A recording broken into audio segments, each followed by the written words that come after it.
për të përfunduar në vjesht të vitit 2012. Këto projekte në cilat komuna do të investojë rreth 10 milion euro janë kritikuar nga opozita për mos transparencë. Radio Televizioni i Kosovës sjell pamjet e sheshit Zahir Pajaziti, i cili nuk ka dalë fare në dëgjim publik. Kështu do të duket sheshi Zahir Pajaziti në shtator të vitit 2012. Nëse gjithçka shkon sipas planit të parashikuar nga komuna e Prishtinës, punimet në këtë shesh duhet të fillojnë në pranverën e hershme për të përfunduar në vjesht. Në këtë shesh janë të përfshira edhe punët e infrastrukturës nëntokësore, kanalizimet fekale, atmosferike dhe kablovike. Pastaj është elektrika, një projekt modern që përfshin pjesë të ndryshimit nga ona e tokës dhe ndryshimit publik sipër.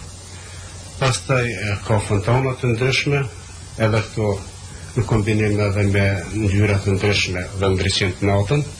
Sheshi që është kontraktuar nga komuna në vlerë prej rreth 5 milion eurosh nuk ka dalë në diskutim publik, pasi komunarët nuk e kanë parë të arsyeshme. E opozita akuzon komunën për mos transparencë gjatë fazës tenderuese. Shemsi Veseli nga PDK-ja thot se komuna po krijon terren për të dyshuar, ndërsa Meliza Haradinaj i kërkon komunës që të ndërtojnë një memorial të përbashkët për t'i nderuar figurat kombëtare. Për fat keq, në këtë rast, domethënë as pozita dhe as opozita, po flas për kuvendin komunal të Prishtinës, po flas për këshilltarët e komunës, nuk mund të flas për disa që janë të afërt ndoshta me udhëheqjen e ngushtë të komunës, zësisht ekzekutive, që ndoshta kanë pas çanse dhe kanë pas mundësi për të parë ato projekte, mirë po asnjë mbledhje domethënë drejtar zyrtarisht që ka qenë as Komitetin për Politikë e Financa, as Kuvend të Komunës së Prishtinës dhe as shefat e grupeve parlamentare nuk kanë qenë të njoftuar se si do duken këto sheshe.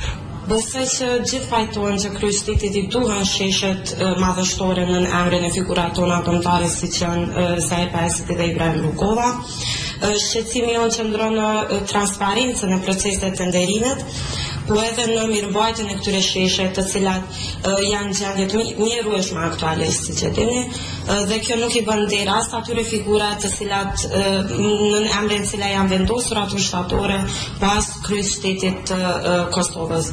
Unë nuk kam njoftime pse nuk ka dalë në publik ose kur është premtuar një gjatim, po paramosa dhe oferta dhe tenderi është zhvilluar në pajtim me projektin e hartuar nga kompania Smart Projekt, një kompani specializuar për projektime. Për ndërtimin e këtyre dy shesheve, komuna e Prishtinës ka ndarë afër 10 milion euro. Sheshi Ibrahim Rugova do të ndërtohet nga kompania ABC, ndërsa Zahir Pajaziti nga kompania Steda.